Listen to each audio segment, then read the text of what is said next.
Ազգային ժողովի մեծարգո փոխնախագահ, հարգելի գործընկերներ, ընդունված է ասել, որ խաղաղությունը իրադարձություն չէ, խաղաղությունը գործընթաց է։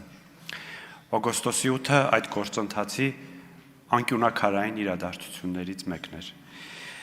Անկյունակարային, որովհետև դա կարևոր հանգրվան էր բանակցությունների համար եւ նաեւ մեկնարկային կետ խաղաղության գործընթացի հետագա փուլերի համար։ Եվ շատ կարևոր է, որ Հայաստանի Հանրապետության գլխավոր քաղաքական մարմինը ըստ արժանվույն գնահատում է այդ իրադարձությունը եւ նաեւ կարծում եմ այս ամբիոնից կարևոր է ըստ արժանվույն գնահատել նաեւ այն մարդկանց, որոնք բանակցել Հայաստանի Հանրապետության անունից բանակցել եւ հասել են այս կարևոր հանգրվանին։ Մեր խնդիրն հիմա եւ նպատակը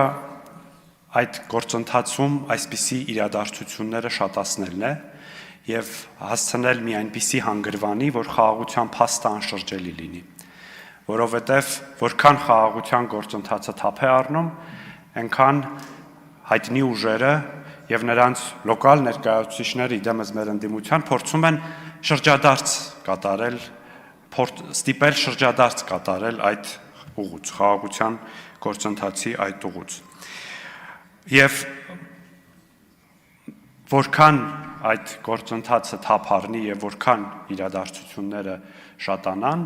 այնքան մեր ընդդիմությունը ավելի երկար ընդմիջումներ է վերցնելու քաղաքականությունից։ 20 րոպեանոց ընդմիջումները դառնալու են 20-օրյա ընդմիջումներ, 20-ամսյա ընդմիջումներ եւ վերջում մի հավերժական ընդմիջում է վերցնելու այս ընդդիմությունը Հայաստանի Հանրապետության հանրային քաղաքական կյանքից, որովհետեւ այս ընդդիմության քաղաքական գոյության սնուցող միակ նյութը դա կոնֆլիկտն է, հակամարտությունն է եւ այս process-ը